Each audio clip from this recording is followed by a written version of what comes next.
When is it not a tough few weeks for them? It was a tough few weeks for them when they were in the royal family. It was a tough few weeks for them when they left the royal family. It was a tough few weeks for them when they did all of the interviews that slagged off all their family. It was a tough few weeks for them.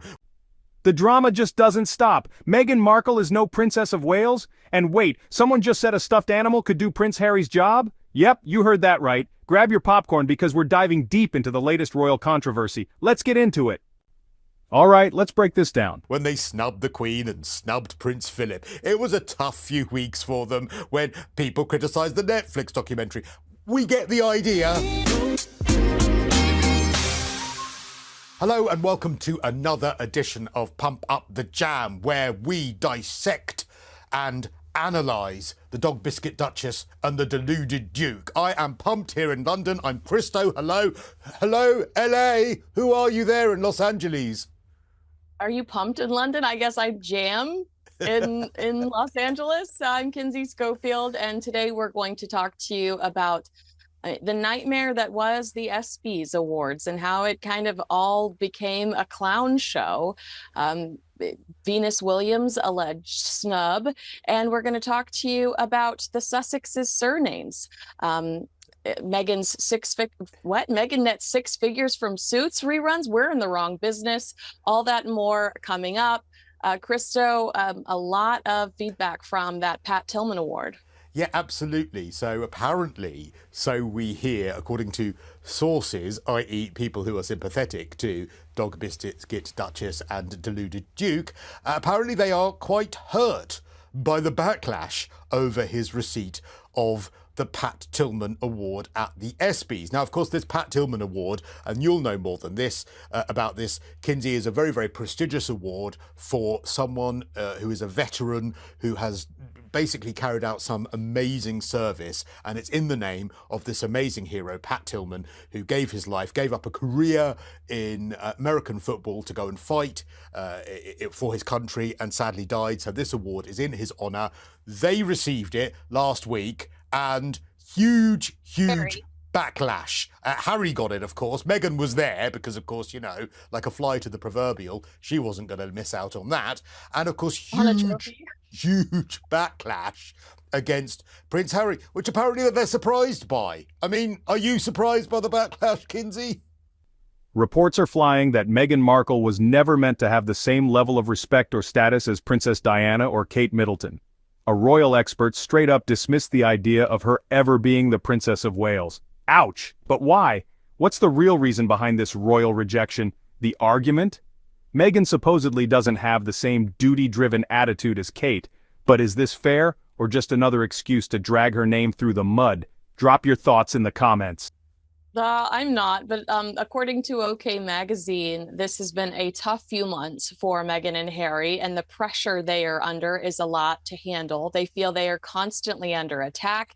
An insider told OK Magazine Harry has been really hurt by the backlash over his award nomination, and Meghan is still reeling over the Spotify axe, as she loved doing that podcast, and she knows people want her to fail with her next project. So there's quite a lot of tension in the house at the moment. I mean, would it just be easier if their sources told us when there hasn't been a tough few weeks for Harry and Meghan? When is it not a tough few weeks for them? It was a tough few weeks for them when they were in the royal family. It was a tough few weeks for them when they left the royal family. It was a tough few weeks for them when they did all of the interviews that slagged off all their family. It was a tough few weeks for them when they snubbed the Queen and snubbed Prince Philip. It was a tough few weeks for them when people criticised the Netflix documentary. We get the idea. It's still a tough few weeks. And of course, yet another incident of a tough few weeks, which is entirely of their own making, because, of course, Harry did not need to accept this award, did he? He didn't need to. I mean, I think a lot of people would have respected him had he sat back and said, I really appreciate what Mary Tillman has to say. And he could have added the line that he talked about, that he used during his speech about, you know, bringing up Princess Diana, basically, and the bond between a mother and a son. And he could have said that he just, out of respect for Mary Tillman, he was going to sit this one out, or he was going to send somebody from Invictus in his place to accept the award. for Invictus, because it was still Prince Harry that was getting that award, no matter what he says, no matter what ESPN says. It was Prince Harry. And I think it all the time, but I rarely say it. Prince Harry is a glorified mascot for Invictus. I mean, that's really all he is. I'm sure he is invested and involved, but is he involved in the day-to-day decisions? I don't believe he is. I don't believe he's helping to determine what food is going to be available, where the water bottles are going to come from, how much are the water bottles going to cost. I mean, he's just not making... toilets, Kinsey, the chemical toilets. Who gets the Invictus chemical toilets? You know that we're obsessed with those. So what you're saying is essentially a stuffed animal could do the job of Prince Harry when it comes to Invictus. Okay, this one had me shocked. A royal commentator just said that a stuffed animal could do Prince Harry's job. Yeah, that happened.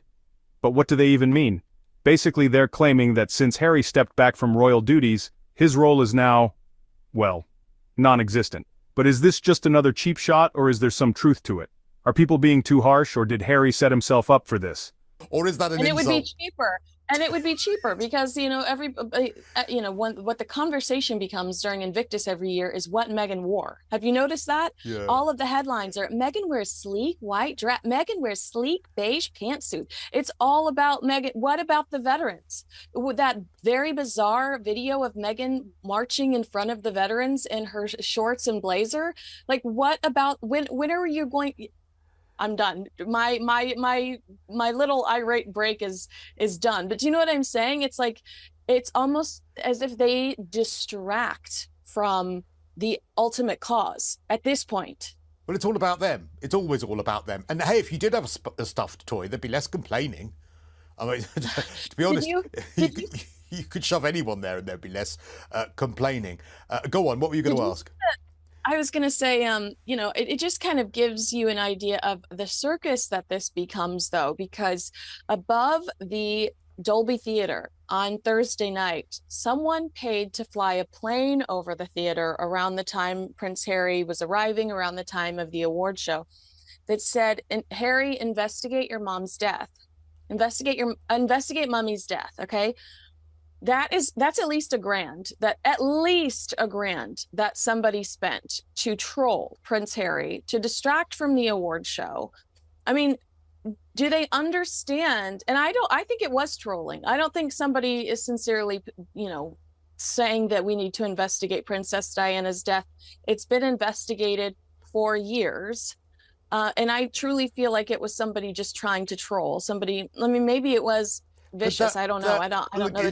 It's sort of inexcusable to do that. However, it just goes to show the depth of feeling against Prince Harry accepting this award. Now, he did give this speech, didn't he? When he went up to accept the award. Well, let's firstly talk about those moments, because if you look at the footage, you can see that everyone else was on their feet and applauding and, telling them how wonderful they are. Those flashing applause signs that you spoke about last week, Kinsey, clearly were going overtime. There'll be a few bulbs needing to be replaced in those signs now.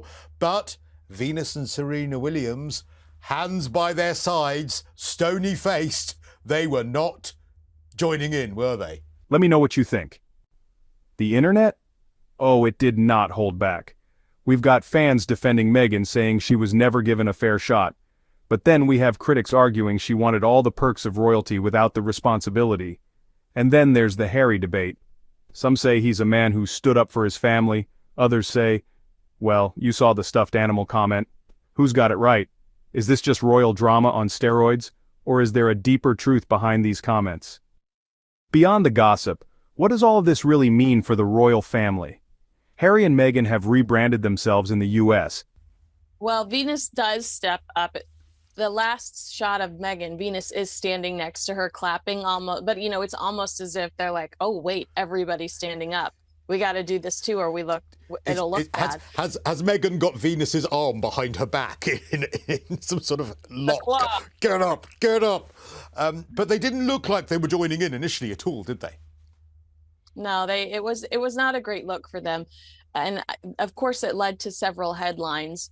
And that is, I think, one of the reasons we saw Serena poke fun at them initially and say, don't steal all the oxygen, or this is my night, don't take the night away from me. But it was never going to be about Serena. It was always going to be about Prince Harry and this award, because as Mary Tillman said, this was a controversial and divisive pick for the ESPYs, and they should have thought twice before doing it. But he did acknowledge Mary Tillman, didn't he, when he was giving his speech, and the important bond between mother and son, which of course Harry understands. Well, that was probably one of the moments that the American media ate up the most. So that was a very strategic, clever PR move. I felt like I read Meghan in that speech. I felt Meghan Markle's tone. But I did not feel like I heard Prince Harry's tone at all. I feel like a professional wrote that speech.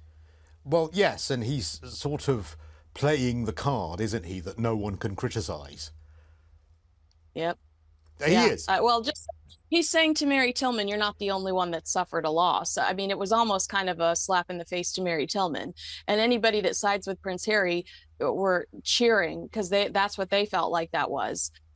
You're not the only one that can play this card. You're not the only one that has suffered a loss. I've suffered a loss too. But every new headline keeps them tied to the royals.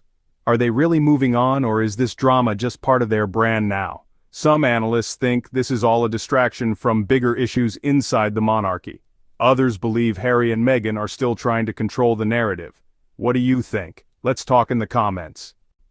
This debate is not slowing down, and I want to hear from you. Should Meghan have ever been considered for Princess of Wales? Is the Harry criticism fair, or just petty? Drop your hottest takes below, and before you go, make sure to hit that button. We're bringing you all the latest drama, updates, and behind-the-scenes truths about the royals. Don't miss out. See you in the next one.